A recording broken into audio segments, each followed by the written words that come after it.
يا مركز النور فيك الإخاء وفيك المحبة فيك النقاء يا مركز النور فيك الإخاء وفيك المحبة فيك النقاء وفيك تجمع شمل الشباب فصرت بحق لهم ملتقى وفيك الحمد لله رب العالمين والصلاة والسلام على سيد المرسلين سيدنا ومولانا محمد وعلى آله وأصحابه وأزواجه وذرياته أجمعين أما بعد فأعوذ بالله من الشيطان الرجيم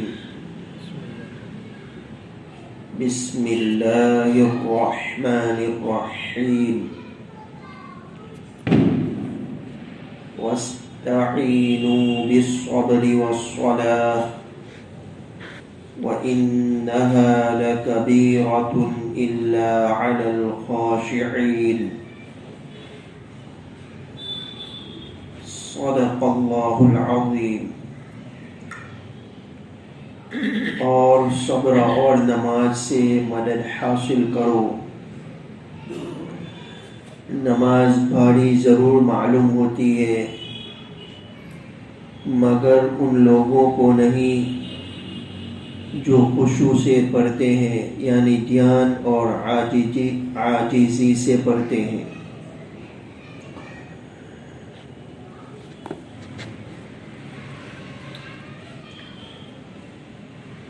انسان جب بیمار ہو جاتا ہے تو ایک کام تو وہ یہ کرتا ہے کہ نقصان دینے والی چیزوں سے پرہیز کرتا ہے، اور دوسرا کام یہ کرتا ہے کہ دوا کا استعمال کرتا ہے.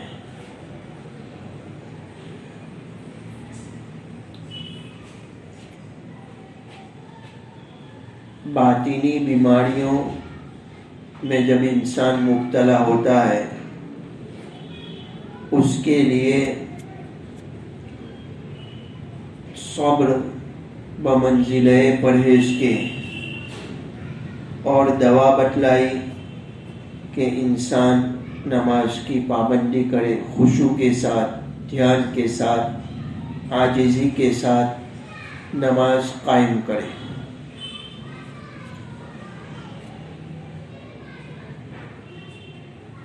ایک انسان جو صراط مستقیم پر چلنا چاہتا ہے، عزم کرتا ہے، پختہ ارادہ کر کے سیدھے راستے پر چلنا شروع کرتا ہے تو ناموافق حالات بھی آتے ہیں، ناگوار حالات بھی آتے ہیں، مصیبتیں بھی آتی ہیں. اس موقع پر کامیابی کے ساتھ منزل تک زندگی کا سفر طے کرنے کے لیے نسخہ اور فارمولہ یہ ہے کہ انسان اپنے اندر قوت برداشت پیدا کرے، صبر کرے اور نماز قائم کرے، اللہ سے مدد طلب کرے. انسان جب صراط مستقیم پر چلتا ہے، سیدھے راستے پر چلتا ہے، تو آزمائشیں ہوتی ہیں، ناگوار حالات آتے ہیں، مصیبتیں آتی ہیں.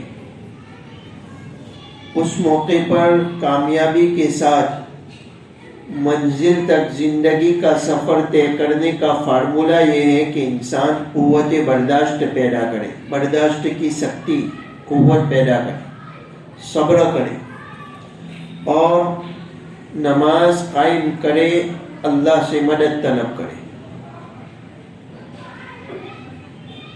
اس آیت میں دو باتیں بیان کی. ان میں سے پہلی بات یہ ہے کہ صبر اور نماز سے مدد حاصل کرو. وَاسْتَعِينُوا بِالصَّبْرِ وَالصَّلَاةِ. صبر اور نماز سے مدد حاصل کرو. پہلی بات یہ بیان کی گئی. جو آدمی صبر کرتا ہے اس کو کیا ملتا ہے؟ وہ کتنا خوش قسمت ہوتا ہے. اس کو سمجھنے کے لیے ایک آیت سمجھ لیجیے. دوسرے پارے میں آیت ہے وَلَنَبْلُوَنَّكُمْ بِشَيْءٍ مِّنَ الْخَوْفِ وَالْجُوعِ وَنَقْصٍ مِّنَ الْأَمْوَالِ وَالْأَنفُسِ وَالثَّمَرَاتِ. اللہ نے پہلے سے بتلا دیا کہ ہم ضرور بھی ضرور تم کو آزمائیں گے، تمہارا امتحان لیں گے. اب ایک بات تو یہ سمجھیے کہ اللہ رب العالمین کو تو سب کچھ معلوم ہے. کون کامیاب ہوگا، کون ناکام ہوگا، کون انجام کے اعتبار سے سعید ہے، کون انجام کے اعتبار سے شقی ہے، سب کچھ معلوم ہے. یہاں پر فرمایا وَلَنَبْلُوَنَّكُمْ، ہم ضرور بھی ضرور تم کو آزمائیں گے، تمہارا امتحان لیں گے. اس سے وہ امتحان مراد نہیں ہے جو دنیا والے کسی کو جانچنے کے لیے لیتے ہیں کہ یہ آدمی کتنے پانی میں ہے. اللہ کو تو سب کچھ معلوم ہے. یہاں امتحان کا مطلب یہ ہے کہ اللہ دوسروں کو یعنی فرشتوں وغیرہ کو بتلاتے ہیں کہ میرے بندے مصیبت کے وقت بھی مجھ سے اتنی محبت کرتے ہیں، میری اطاعت کرتے ہیں.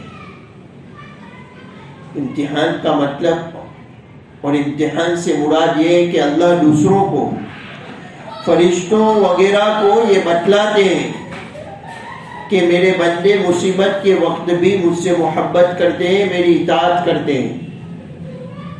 تو فرمایا وَلَنَبْلُوَنَّكُمْ بِشَيْءٍ مِّنَ الْخَوْفِ، ہم تم کو ضرور بھی ضرور آزمائیں گے کچھ خوف سے. مخالفوں کا ہجوم بھی ہوگا،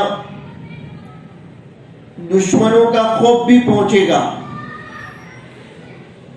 وَالْجُوعِ وَنَقْصٍ مِّنَ الْأَمْوَالِ وَالْأَنفُسِ وَالثَّمَرَاتِ، تو حد سالی فاقہ یہ بھی پیش آئے گا، مال بھی ضائع ہوں گے، جانے بھی تمہارے عزیز و اقارب بھی دنیا سے رخصت ہوں گے، اور ثمرات کی کمی سے بھی ہم تم کو آزمائیں گے. وَنَقْصٍ مِّنَ الْأَمْوَالِ وَالْأَنفُسِ وَالثَّمَرَاتِ، باغات اور کھیتیوں پر آفت آئے گی اور وہ تلف ہو جائیں گے، تو مال بھی ضائع ہوں گے، عزیز و اقارب بھی رخصت ہو جائیں گے، اور ثمرات میں بھی کمی آئے گی. کھیتیوں میں، باغوں میں آفت آئے گی اور وہ تلف ہو جائیں گی، نقصان ہوگا. یہ آزمائش ہوگی. پہلے سے بتلا دیا. جب پہلے سے بتلا دیا جائے تو انسان کے لیے صبر کرنا، اس میں کامیاب ہونا آسان ہو گیا. پہلے سے بتلا دیا. پھر فرمایا وَبَشِّرِ الصَّابِرِينَ، آپ خوشخبری سنا دیجئے صبر کرنے والوں کو. اور صبر کرنے والے کون ہیں؟ الذین اذا اصابتهم مصیبہ، جن کو کوئی مصیبت پہنچتی ہے تو کیا کہتے ہیں؟ انا للہ و انا الیہ راجعون، کہ اللہ ہم بھی اور ہمارے پاس جو کچھ ہے وہ آپ کی ملک ہے، آپ مالک ہیں، اور مالک کو اپنی ملکیت میں تصرف کا حق ہے، وہ جو چاہے کرے۔ ہم بھی آپ کی ملک ہیں اور ہمارے پاس جو کچھ ہے وہ بھی آپ کی ملک ہے، آپ مالک ہیں، اور مالک کو اپنی ملکیت میں تصرف کا حق ہے۔ وَإِنَّا إِلَيْهِ رَاجِعُونَ، ہم آپ ہی کی طرف لوٹنے والے ہیں۔ یہ جو مال ضائع ہوا ہے اس کا اجر ملے گا، اور یہ جو جانیں عزیز و اقارب دنیا سے رخصت ہوئے ہیں، یہ جو جدائی ہوئی ہے وہ جدائی وقتی ہے، عارضی ہے۔ ہم بھی وہاں جانے والے ہیں جہاں یہ گئے ہیں۔ یہ لوگ جہاں پہنچے ہیں ہم بھی وہاں پہنچنے والے ہیں، یہ لوگ جہاں گئے ہیں وہاں ہم بھی جانے والے ہیں۔ تو یہ تکلیف عارضی ہے، یہ تکلیف فانی ہے، یہ جدائی جو عزیز و اقارب کی ہوتی ہے وہ جدائی عارضی ہے، اور یہ تکلیف فانی ہے۔ ایسے صبر کرنے والوں کو کیا ملے گا؟ اولئک علیہم صلوات من ربہم ورحمہ واولئک هم المہتدون، ان پر خاص رحمتیں بھی ہوگی اور عام رحمتیں بھی ہوگی، ظاہری، باطنی، دینی، دنیاوی برکتیں بھی نصیب ہوگی، اور جو کوئی مال وغیرہ ضائع ہوا ہے اس کا بدلہ بھی نعم البدل، اس سے اچھی چیزیں بھی ان کو نصیب ہوگی۔ اور وَأُولَئِكَ هُمُ الْمُهْتَدُونَ، یہی لوگ درست راستے پر چلنے والے ہیں کہ مصیبت کے وقت میں بھی غلط جملہ بولنے کی بجائے انہوں نے اللہ کی طرف رجوع کیا، اِنَّا لِلَّهِ وَإِنَّا إِلَيْهِ راجعون پڑھا، انہوں نے کوئی غلط جملہ نہیں نکالا، بے صبری کا مظاہرہ نہیں کیا، شریعت کے خلاف کوئی کام نہیں کیا، مصیبت کے موقع پر بھی اللہ کی طرف رجوع کیا۔ وَأُولَئِكَ هُمُ الْمُهْتَدُونَ، یہی لوگ راہ صواب پر، درست راستے پر چلنے والے ہیں، صحیح راستے پر ہیں۔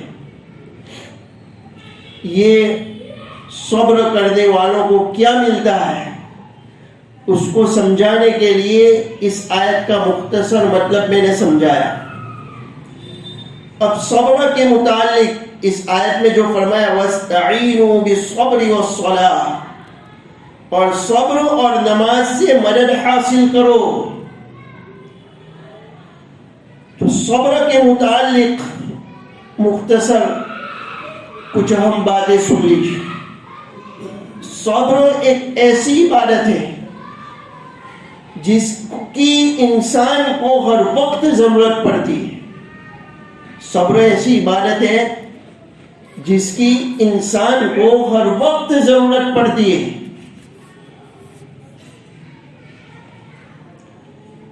ایک ہے صبر علی الطاعہ، ایک ہے صبر علی المعصیہ، اور ایک ہے صبر علی المصیبہ۔ صبر کا معنی ہوتا ہے روکنا، صبر کا معنی ہوتا ہے روکنا۔ انسان کا نفس اطاعت سے بھاگنا چاہتا ہے، نماز سے، روزہ سے، حج سے، زکوٰۃ سے، جو اطاعت ہے، طاعت ہے، اس سے بھاگنا چاہتا ہے۔ انسان اس کو روکے اور طاعت میں لگا رہے، اس کو کہتے ہیں صبر علی الطاعہ۔ نماز کا وقت آ گیا، اس اطاعت سے نماز انسان کا نفس بھاگنا چاہتا ہے، تو انسان اس کو کہے کہ کچھ بھی ہو جائے لیکن میں نماز پڑھ کے رہوں گا، میں نماز کی پابندی کروں گا۔ نفس تو بھاگنا چاہتا تھا لیکن اس نے اس کو روکا اور اطاعت کی، نماز ادا کی۔ یہ ہے صبر علی الطاعہ، اطاعت پر صبر، یعنی اطاعت پر جم کر صبر کرنا۔ اطاعت پر جمنے کے لیے نفس کو بھاگنے سے روکنا، یہ مطلب ہے صبر علی الطاعہ. نفس چاہتا ہے کہ ہر وقت کھاتا رہے پیتا رہے. رمضان المبارک کا مہینہ آ گیا، اب اس میں حکم ہے روزہ رکھنے کا. نفس بھاگنا چاہتا ہے، لیکن انسان نے اس کو کہا کہ کچھ بھی ہو جائے میں روزہ رکھوں گا. اس کو روکا بھاگنے سے اور اطاعت کی. یہ صبر علی الطاعہ. دوسری قسم ہے صبر علی المعصیہ. انسان کے اندر دل کے اندر تقاضا اور داعیہ پیدا ہوتا ہے جھوٹ بولنے کا، غیبت کرنے کا، غلط چیزیں سننے کا. تو انسان مجاہدہ کر کے اس داعیے اور اس تقاضے کے خلاف کرے اور نفس کو وہ چیز کرنے سے روکے. جھوٹ بولنے کا تقاضا پیدا ہوا، جھوٹ نہ بولے. غیبت کرنے کا تقاضا پیدا ہوا، غیبت نہ کرے. غلط چیزیں سننے کا تقاضا پیدا ہوا، غلط چیزیں نہ سنے. اس کو کہتے ہیں صبر عن المعصیہ، کہ نفس کو گناہ کرنے کا تقاضا کر رہا تھا، دل میں اس کا داعیہ پیدا ہو رہا تھا، لیکن انسان نے اپنے نفس کو اس سے روکا، اپنی نفسانی خواہش کے خلاف کیا. یہ ہے صبر عن المعصیہ. ایک بات سمجھ لیجیے کہ صبر شروع میں صبر کرنا بڑا مشکل معلوم ہوتا ہے، لیکن جب انسان اس کا عادی ہو جاتا ہے تو اس صبر کے ذریعے بڑے سے بڑا کام انجام پا جاتا ہے. شروع میں صبر کرنا بڑا مشکل معلوم ہوتا ہے، لیکن جب انسان اس کا عادی ہو جاتا ہے تو صبر کے ذریعے بڑے سے بڑا کام انجام پا جاتا ہے. اس کی مثال ایسی ہے جیسے ربڑ، وہ چھوٹا معلوم ہوتا ہے، جب کھینچتے ہیں تو وہ بڑا ہو جاتا ہے. تو صبر اور ہمت کی جو اللہ نے انسان کو طاقت عطا کی ہے، اس کے ذریعے جتنا چاہو کام لے لو. انسان بڑے سے بڑا کام انجام اس کے ذریعے دے سکتا ہے، بڑے سے بڑا کام اس کے ذریعے کر سکتا ہے. اگر انسان صبر نہ کرے، ہتھیار ڈال لے، گناہ کا تقاضا پیدا ہوا اور نفس اور شیطان کا مقابلہ نہیں کیا اور گناہ کر لیا، تو یہ نفس اور شیطان اس پر شیر بن جاتے ہیں اور پھر وہ دوسرے گناہ میں مبتلا کرتے ہیں، پھر تیسرے، پھر چوتھے. اس طرح دھیرے دھیرے یہ جو صبر کی قوت اور طاقت تھی اس میں کمی آتی ہے، پھر معمولی طاقت باقی رہتی ہے اور انسان بے دھڑک گناہ کرنے والا بن جاتا ہے. اس حالت سے اللہ ہماری حفاظت فرمائے. جب انسان نفس اور شیطان کا مقابلہ نہیں کرتا، ہتھیار ڈال لیتا ہے، صبر اور ہمت سے کام نہیں لیتا ہے، تو شیطان اور نفس اس پر شیر بن جاتے ہیں اور ایک گناہ کے بعد دوسرا، دوسرے کے بعد تیسرا، تیسرے کے بعد چوتھا اس کو گناہ میں مبتلا کرنے کی کوشش کرتے ہیں. پھر انسان کا حال یہ ہو جاتا ہے کہ بے دھڑک گناہ کرنے لگتا ہے. اور اگر انسان ہمت سے کام لے، مقابلہ کرے نفس اور شیطان کا، اور یہ ارادہ کر لے کہ چاہے میرے دل پر آڑے چلے لیکن یہ میں گناہ نہیں کروں گا، یہ غلط کام نہیں کروں گا، تو اس کا فائدہ یہ ہوتا ہے کہ یہ صبر کی طاقت میں اضافہ ہوتا ہے. بعض چیزیں ایسی ہیں کہ جس کو استعمال کرنے سے اس پہ اضافہ ہوتا ہے. جیسے قوت حافظہ ہے، یاد شکتی، اس کو استعمال کرنے سے دماغ کو جتنا زیادہ استعمال کرے گا انسان، اس کی قوت جو حافظہ ہے اس میں اضافہ ہوگا. یاد رکھنے کی جو قوت ہے اس کا استعمال جتنا زیادہ ہوگا اس میں اور اس کی قوت میں اضافہ ہوگا. حافظے کی قوت، حافظے کا جتنا انسان استعمال کرے گا، جو یاد رکھنے کی صلاحیت ہے انسان کے اندر، اس کا جتنا زیادہ استعمال کرے گا اس قوت میں اضافہ ہوگا. اسی طرح صبر کی قوت، کہ جتنا زیادہ انسان صبر کرتا رہے گا اس قوت میں اضافہ ہوتا رہے گا. پھر ایک وقت ایسا آئے گا کہ نفس اس کے قابو میں آ جائے گا اور شیطان رفو چکر ہو جائے گا، اور شیطان اور نفس کے حملوں سے بچنا اس کے لیے آسان ہو جائے گا. ان کید الشیطان کان ضعیفا، شیطان کا جو مکر ہے بڑا کمزور ہے. انسان ہتھیار نہ ڈالے، مقابلہ کرے تو شیطان بھی رفو چکر ہو جائے گا اور اس کے حملے سے انسان بچ جائے گا، اور نفس بھی اس کے قابو میں ہو جائے گا اور گناہ سے بچنا اس کے لیے آسان ہو جائے گا. تو کہنے کا مقصد یہ ہے کہ انسان صبر اور ہمت سے کام لے. صبر ایک ایسی عبادت ہے کہ صرف حادثے کے وقت اس کی ضرورت نہیں ہے، ہر وقت اس کی ضرورت ہے.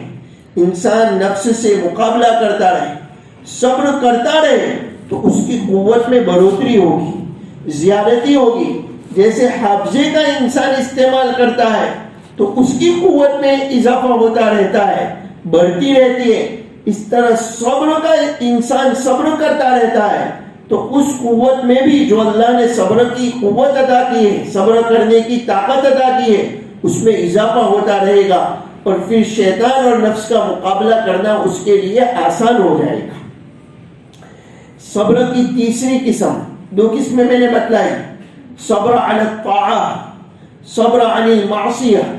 تیسری قسم صبر علی المصیبہ، مصیبت کے موقع پر صبر کرنا. مصیبت کے موقع پر کوئی بھی مصیبت آئے، چھوٹی یا بڑی، بجلی، پہلے زمانے میں چراغ ہوتا تھا، وہ گل ہو گیا، بجلی چلی گئی، اس موقع پر بھی انسان صبر کرے، پڑھے انا للہ و انا الیہ راجعون. کانٹا چبھ گیا، اس موقع پر انسان صبر کرے اور یہ پڑھے انا للہ و انا الیہ راجعون. گرمی لگ رہی ہے، اس موقع پر بھی انسان صبر کرے اور پڑھے انا للہ و انا الیہ راجعون. کسی عزیز کا انتقال ہو گیا، بھائی کا، بہن کا، ماں کا، والد کا، اس موقع پر بھی صبر کرے اور پڑھے انا للہ و انا الیہ راجعون. دیکھیے، آنسو کا نکلنا یہ صبر کے خلاف نہیں ہے. صبر کا مطلب یہ ہے کہ انسان اللہ کے فیصلے پر راضی رہے اور کوئی شریعت کے خلاف بول نہ بولے. آنسو کا نکلنا غیر اختیاری طور پر، غیر اختیاری غم کا ہونا، یہ صبر کے خلاف نہیں ہے. ہاں البتہ بناوٹی طور پر جو رونا روتے ہیں وہ نہ روئے اور کوشش یہ کریں کہ آواز بلند نہ ہو. باقی غیر اختیاری طور پر جو آنسو نکلتے ہیں اور جو غیر اختیاری طور پر غم ہوتا ہے وہ صبر کے خلاف نہیں ہے، اس پر گناہ بھی نہیں. لیکن شریعت کے خلاف بولنا، جیسے کسی کا انتقال ہوا تو بہت سے لوگ بولتے ہیں بے موقع مر گیا، یہ غلط جملہ ہے. کوئی صدمہ پیش آیا تو بہت سے لوگ بولتے ہیں اللہ تعالیٰ نے صحیح نہیں کیا، نعوذ باللہ من ذلک. تو ایسے جملوں سے بچنا چاہیے، ایسے بول سے بچنا چاہیے. اللہ کے فیصلے پر راضی رہے.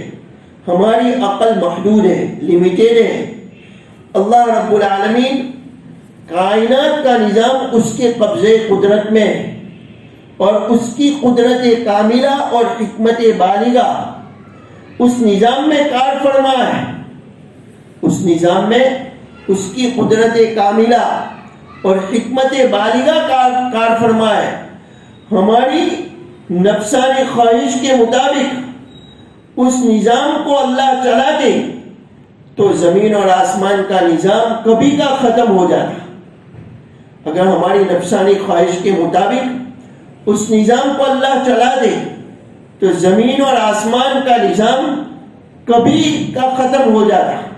تو اللہ رب العالمین کی جو بھی واقعہ پیش آتا ہے، حادثہ پیش آتا ہے، انسان ایک ایمان والا جس کا تعلق اللہ سے ہوتا ہے، اس کے دل میں یہ ایمان ہوتا ہے کہ اس میں میرے لیے فائدہ ہے اور اللہ کی اس میں بے شمار حکمتیں ہوگی، میری عقل وہاں تک نہیں پہنچ سکتی، اس میں یہ جو کچھ ہوا ہے اس میں اللہ کی حکمتیں ہوگی، میری عقل وہاں تک نہیں پہنچ سکتی، اس میں میرے لیے فائدہ ہے۔